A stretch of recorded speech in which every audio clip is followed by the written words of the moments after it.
Okay, so that was Elliot's new home. Why don't I tell you the story about a goldfish who seems to adapt to his new home by repeating the patterns that worked in his old home. I know, yeah, you guys are smart. You wouldn't be here at Virginia Tech if you weren't. Or in college, so you can figure it out. Yeah, so Elliot is essentially following the old rules, and the term we use in the psychology of learning for that is a script. One of the terms we use.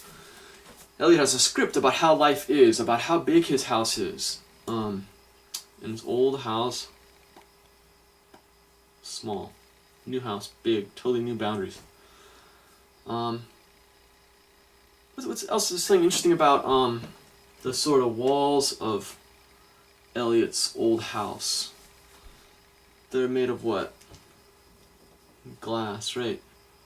So if you're living in a fishbowl and the walls are glass, how perceptive are they? How visible are they? How salient or tangible? So they're kind of invisible. Okay.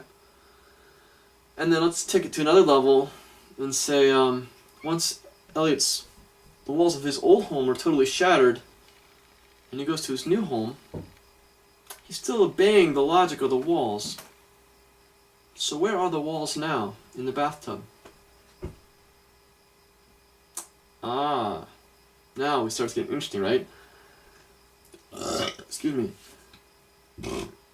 The walls are in Elliot. He has internalized them.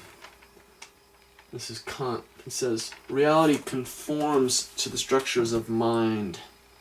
Reality conforms to the structures of mind.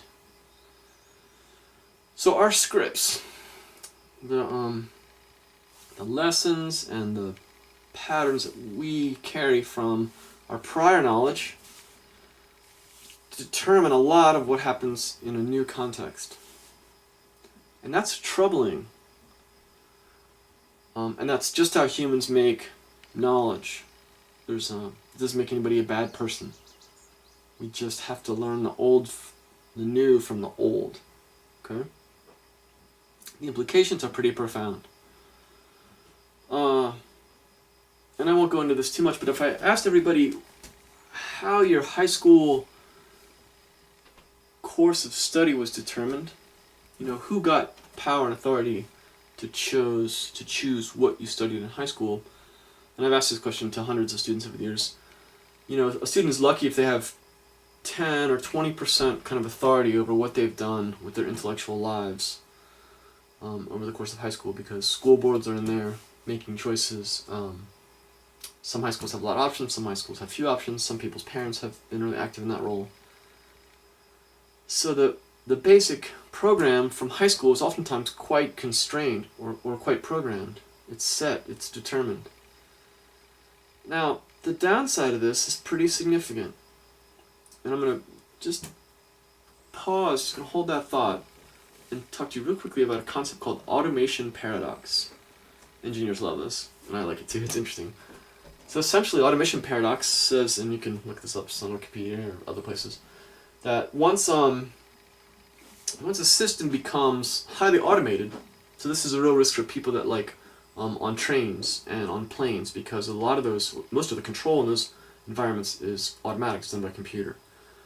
So the main challenge in getting a pilot or a train operator to be skillful at what they do is to teach them not to turn off, because they tend to shut down. That's the automation paradox, is if the system is really reliable and makes everything happen, then the humans go to sleep. Okay, so now we're looking back at high school some. Most everything was controlled for you, automated if you will. Now we're in our new home, our new bathtub, and how much of your situation here is controlled or designed for you? It depends a lot.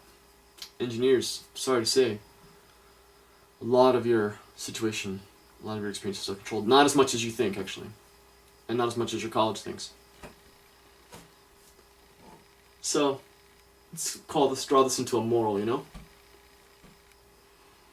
You guys need to learn to be designers of your lives. And a really good place to start is right here and now, designing your experience at college, at university. You can't be passive, you gotta be active. You're gonna have to step up and do it. You're gonna have to learn a new script that's highly engaged, highly curious, highly questioning, highly authorship oriented. It's intentional, it's active. Because you don't know what the territory is. You've landed in a whole new territory. You're carrying the rules from the old territory inside of you. Your fishbowl is right around you, okay? And you're hauling it around. So, today, first day of school,